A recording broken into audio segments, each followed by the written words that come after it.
बिस्मिल्लाहिर्रहमानिर्रहीम। अस्सलाम वालेकुम। आज हमारा फैमिली कोर्ट एक्ट 1964 का तीसरा लेक्चर है और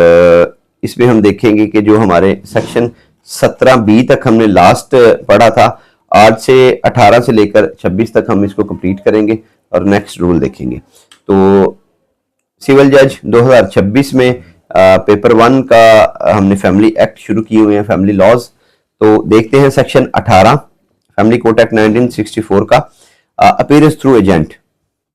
if a person required under this act to appear before a family court otherwise than as a witness, यानी विटनेस के अलावा, is a पर्दा नशीन lady, the family court may permit her to be represented by a duly authorized agent।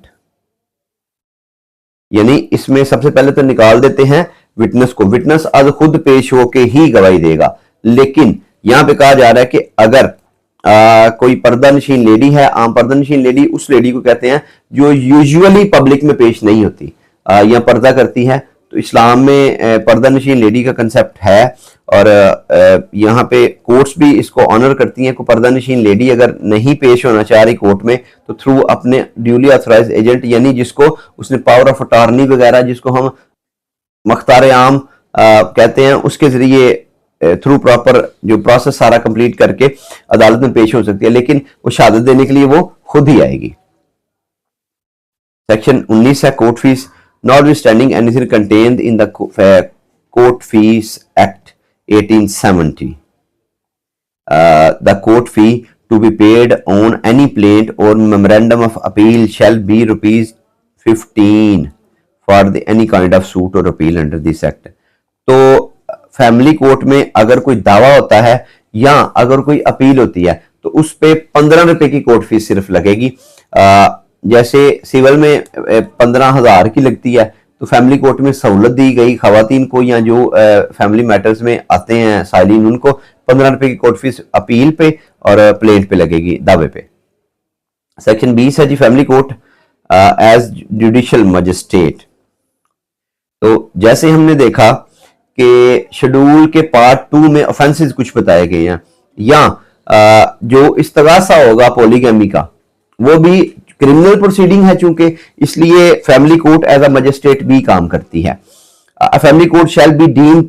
As the judicial magistrate of the first class under code of criminal procedure 1898 for taking cognizance of trial of any offences under this act, the family Law Ordinance 1961 and the Child Marriage Restraint Act 1929। तो 3 तरह के offences या 3 तरह के act बताए गए हैं। इनकी कॉग्निजेंस जो है फैमिली कोर्ट जब लेगी तो as a magistrate first class काम कर रही होगी। पहले है चाइल्ड मैरिज रिस्ट्रेंट एक्ट, दूसरा है जी मुस्लिम फैमिली लॉ ऑर्डिनेंस, उसमें पॉलीगैमी का है, या जो उसमें सजाएं दी जाती हैं नकाह खां को या जो वायलेशन करता है उस एक्ट की। और तीसरा है जो ट्रायल बताए ऑफेंसेस बताए गए हैं हमें पार्ट 2 में शेड्यूल के। सेक्शन 20 का सब सेक्शन 2 है, family court shell conduct the trial of an offence under sub section 1 in accordance with the provision of chapter 22 of the code of criminal procedure relating to the summary trial। तो chapter 22 में summary trial discuss किया गया है। तो family court में जितने भी offences बताए गए हैं जिनका फैमिली कोर्ट ट्रायल करेगी वो एज अ समरी ट्रायल ही ट्राई होंगे। तो ये हमें सेक्शन 20 का सब सेक्शन 2 बताता है। An offence under an offence sub section 3 है सेक्शन 20 का। An offence other than contempt of family court shall B cognizable on the complaint of the union council, arbitration council and agreed party. Contempt of court के अलावा अगर union council मदई बनती है, arbitration council मदई बनते हैं, या कोई अग्रीड पर्सन या अग्रीड पार्टी मदई बनती है तो वो ऑफेंस कॉग्निजेबल होगा। इनके अलावा और कोई मदई नहीं बन सकता। जैसे कि सीआरपीसी के 195 में बार है, 195 से ऑनवर्ड बार है, उस तरह सेक्शन 20 सब सेक्शन 3 में बार आ गया कि अगर ये पर्सन होंगे तब ही ऑफेंस कॉग्निजेबल कंसीडर होगा। सेक्शन 21 है जी, provision of Muslim family law ordinance 1961 not affected, nothing in this act shall be deemed to affect any of the provision of Muslim family law ordinance 1961 or the rule made thereunder. यानी Muslim family law ordinance की जितनी भी provisions हैं, ये जितना भी law establish इसमें हो चुका है, उसको ये फैमिली कोर्ट एक्ट 1964 उसको नहीं छेड़ा और उसको नहीं ओवरराइड कर रहा। आगे है जी 21A interim order pending suit. The family court में pass an interim order to preserve and protect any property. Interim order का purpose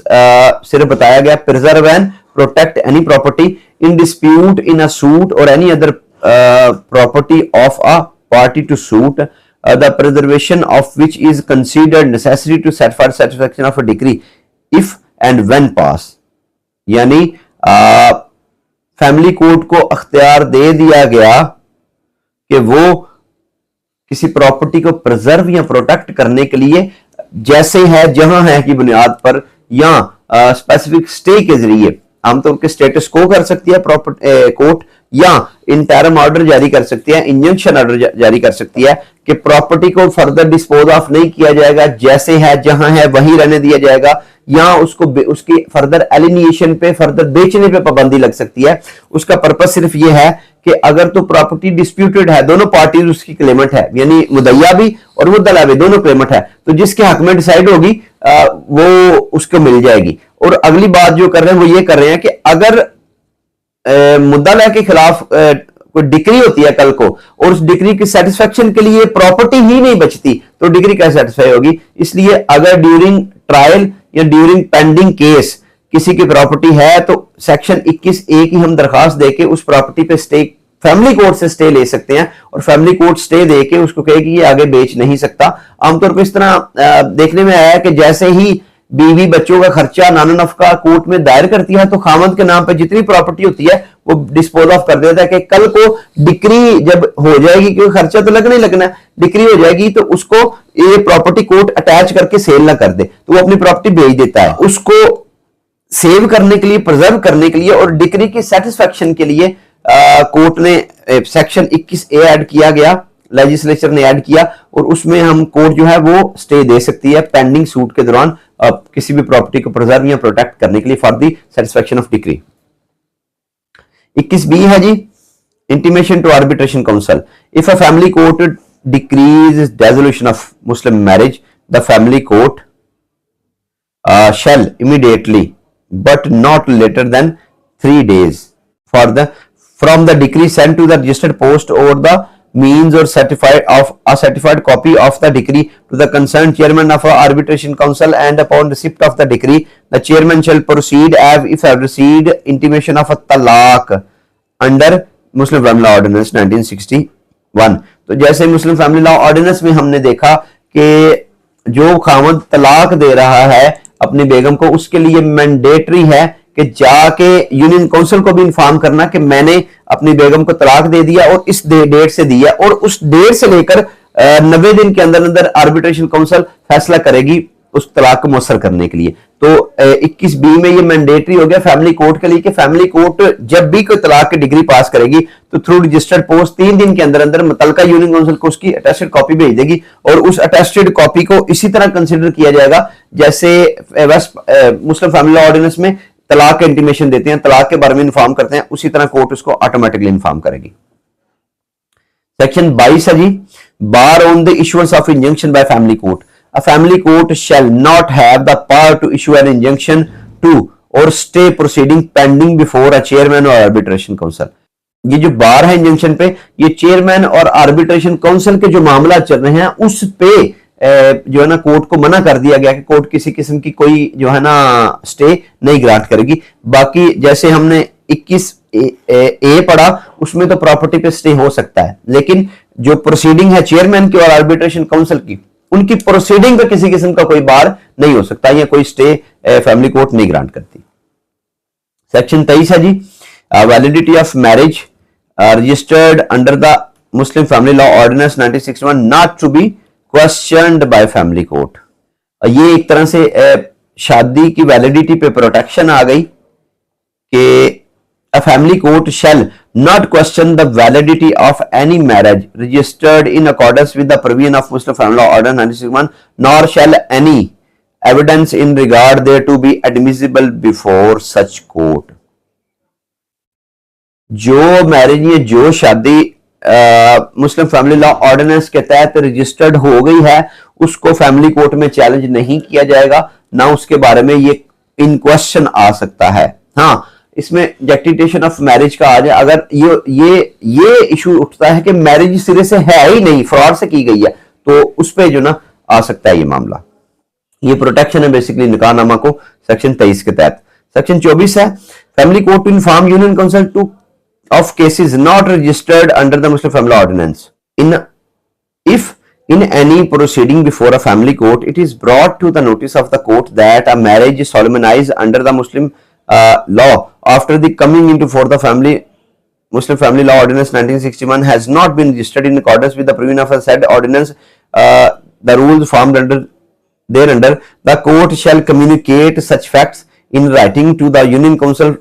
for the area where the marriage was solemnized. तो अगर कोई शादी, आमतौर पे आजकल तो होता ही नहीं है ना, आजकल तो प्रोसेस ही इस तरह को हो गया है कि निकाह रजिस्ट्रार वगैरह सारे जो हैं वो सारे मुस्लिम फैमिली ऑर्डिनेंस के तहत ही काम कर रहे हैं, लेकिन पहले इस तरह था या हुआ होगा इस तरह कि अगर कोई शादी किसी किस्म की, कहते हैं कि फैमिली कोर्ट के नॉलेज में आ गया, कोई केस आ गया और निकाहनामा रजिस्टर्ड नहीं है, ये शादी मुस्लिम फैमिली लॉ ऑर्डिनेंस के तहत नहीं रजिस्टर्ड हुई, तो कोर्ट की ड्यूटी बनती थी कि कोर्ट अपने जो है कंसर्न यूनियन काउंसिल उसको इन्फॉर्म करती थी। सेक्शन 25 है जी family court deemed to be a district court for purpose of the guardian and ward act 1890। तो family court guardian and ward act के लिए डिस्ट्रिक्ट कोर्ट कंसीडर होगी। A family court shall be deemed to be a district court for the purpose of the guardian and ward act 1890 and notwithstanding anything contained in this act shall in dealing with matters specified in the act follow the procedure prescribed in that act। जैसे बता दिए family court जो जब guardian ward act के मामला को सुनेगी, आमतौर पे जो गार्डियन कोर्ट है वो डिस्ट्रिक्ट कोर्ट ही होती है, उनकी पावर डेलीगेट करके अगर सीनियर सिविल जज या सिविल जज को दी जाती है। तो यहाँ पे क्या कहा गया कि गार्डियन कोर्ट जो है वो डिस्ट्रिक्ट कोर्ट ही होगी सेक्शन 25 में। 25 ए है जी transfer of cases notwithstanding anything contained in any law, the high court में, किसके पास पावर आ गई, हाई कोर्ट के पास, either on the application of any party of his own accord by an order in writing, transfer any suit or proceeding under the act from one family court to another family court in the same district or from a family court to one district to another family court in another district। यानी high court क्या करेगी, एक family court से एक district में एक family court से दूसरे फैमिली कोर्ट में ही केस ट्रांसफर करेगी, या एक डिस्ट्रिक्ट की फैमिली कोर्ट से दूसरे डिस्ट्रिक्ट की फैमिली कोर्ट में केस ट्रांसफर कर सकती है। ट्रांसफर एंड अपील और proceeding under the act from the district court to one district to another district court to another district, यानी अपील भी एक डिस्ट्रिक्ट से दूसरे डिस्ट्रिक्ट में ट्रांसफर कर सकती है। सब सेक्शन 2 है 25 ए का, डिस्ट्रिक्ट कोर्ट में either on the application of any party of its own accord by an order in writing transfer any suit proceeding under this act from one family court to another family court in a district or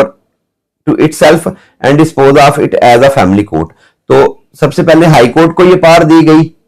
कि वो एक family court से दूसरी family court same district में या out of district दूसरे district में transfer कर सकती है। अभी सबसेक्शन 2 25 ए के सबसेक्शन 2 में डिस्ट्रिक्ट कोर्ट को इख्तियार दिया गया कि एक फैमिली कोर्ट से अपने डिस्ट्रिक्ट के अंदर ही दूसरी फैमिली कोर्ट में ट्रांसफर करके या खुद अपने पास केस ला के उसको डिस्पोज ऑफ या डिसाइड कर सकते हैं। 25 ए सबसेक्शन 2 में 2 ए है where a family court remains vacant on the presiding officer remains on leave and absence of any reason except due to vacation for more than 30 days।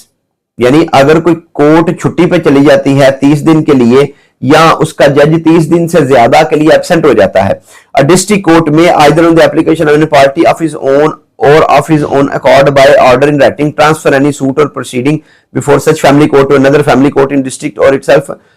to itself and dispose of it as family court। यानी अगर कोई family court, चूंकि family court में हमने देखा था कि 6 माह का टाइम है हमारे पास केस को डिसाइड करने का, 4 माह का टाइम दिया गया अपील को डिसाइड करने का। तो अगर कोई फाजल जज साहब 1 माह से